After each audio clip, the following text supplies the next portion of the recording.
Oh yeah, when you see this, you know the good stuff is coming. And it sort of is, with Captain Commando, a side-scrolling beat-em-up for the SNES. Indeed, Capcom handled the development and publishing of this game, and it was originally released in arcades back in 1991. Eventually, however, the Super Nintendo got a port in 1995, and that's the version we will be looking at here. In fact, I'll hold off mentioning anything about the original arcade version, at least for now, since I want to see if this game can stand on its own. I'll circle back later for a little comparison. So, with that being said, let's start with a quick history lesson of how this game came to be. Capcom, as you may know, released a wildly successful arcade game back in 1989 called Final Fight. They naturally needed a follow-up, but instead of just making Final Fight 2, Capcom decided to dial the ridiculousness up to 11. For a main character, they enlisted some half-assed mascot that appeared on the boxes and manuals of NES games they released in North America in the 80s. His name? Captain Commando, Called so on account of its resemblance to the word Capcom, and not because he doesn't wear any underwear. With their protagonist in place, it was time to flesh out the lore. The year is the far-flung future of 2026, and everything is just an absolute mess. The galaxy is riddled with crime, perpetuated by a gang of super criminals led by the space warlord Scumicide. Now it's up to our titular hero and his 3 brave friends to rid all of the crime literally everywhere. First, we have the Captain, who they redesigned into a rad dude archetype, and who is also the most well-rounded of the bunch. He runs like Forrest Gump and has a jumping flame attack as well as an electric shock special move. Next, there's Mac the Knife, a reference that was far too dated for even the kids in the early 90s. Well, he's a 7-foot knives-wielding mummy, in fact, and his special move is this extremely useful spin attack that you can direct anywhere. I love his grab attack because you could pick a guy up, shank them for a bit, and then just chuck them over your shoulder. Because it's a Japanese game, we have to have a ninja, and here he is. Ginzu the Ninja doesn't have anything wacky or weird about him, but he's the only character who could pick up and throw the ninja stars you find lying around. His special move appears to be some kind of fart. And finally, there's Babyhead, which is a baby in a mech suit. He's the chunky hitter who can also dish out a mean piledriver, Mike Hagar style. Okay, if you've played Final Fight, the controls may be somewhat familiar. You have a jump and an attack button, which can combine in different ways. On top of that, if you walk into an enemy, you grab them, after which you can hit them a few times before throwing them into other enemies. This is a crucial survival move to avoid getting swarmed, actually. There's also the special attack, which is unique for each character and clears out the enemies on all sides of you, but at the cost of a bit of health. What this game does have that Final Fight didn't is the ability to run. This helps your overall mobility and allows for other types of attacks. You also come across weapons scattered throughout the levels, which, in all honesty, are terrible. They don't do much damage, and you can only get a few hits in before they disappear. They're also way too infrequent, with some appearing only once in the whole game. Like, this bitchin' rocket launcher appears only in this screen where there's only one enemy to use it on, and that's it! You can carry the weapons into the next screen, which is good, but they get used up and disappear so quickly you might as well not even bother. The enemies are pretty fun, as they should be in a beat-em-up. There's your standard thug, knife thug, electric shock lady, small muscle guy, giant muscle lady, Danny DeVito with a Zippo, samurai guy, 3 types of ninja, xenomorph fetish guy, and of course your bosses. Since this is a beat-em-up, the experience of whooping ass needs to be an enjoyable one, and for the most part, it is. The controls are simple but varied enough to allow for some good scraps, and you'll have fun moments like when I toss this guy into the boss's projectiles. Yeah. Guys will slam into the wall when you punch them into it, and there are breakable environments, so this tree could kiss my ass! You have 9 levels to work your way through in this game, each one ending with a boss. In classic beat-em-up fashion, you start off in the slum, where things are pretty easy. You'll notice quickly that the backgrounds are all unique and fun and have very few repeated assets.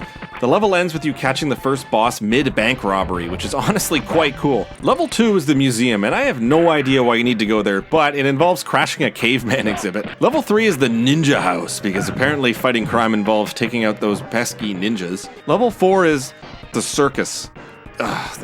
Okay guys, seriously, we're just screwing around here now, right? Next, there's the seaport, which has you on a surfboard, and hey, we're switching it up, but like, why is it so bloody hard to hit these guys? God, I feel so useless here. Who put the saxophone on a... Okay, Alright, just spam the boss and it's over quickly, fine. Then it's off to the aquarium, which has some ominously weird things going on in the background. I'm sure it won't get any weirder though, right?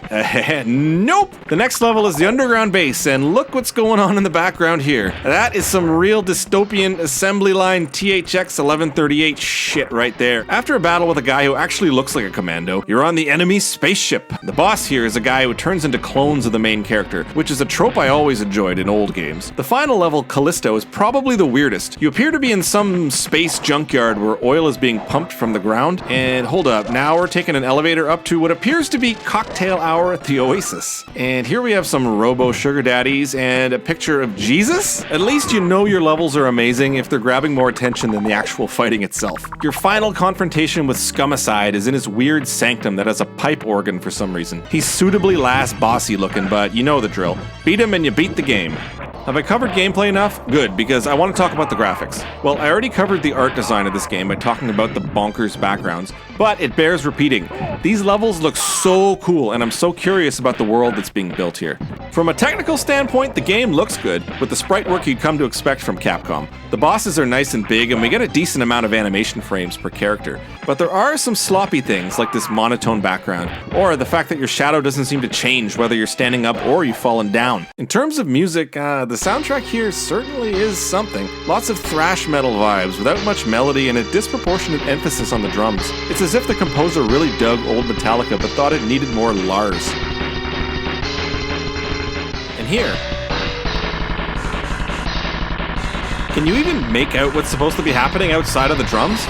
Not a lot of toe tappers here, and when there are melodies, don't expect them to make any sense. Like, try and hum this one back to me if you can.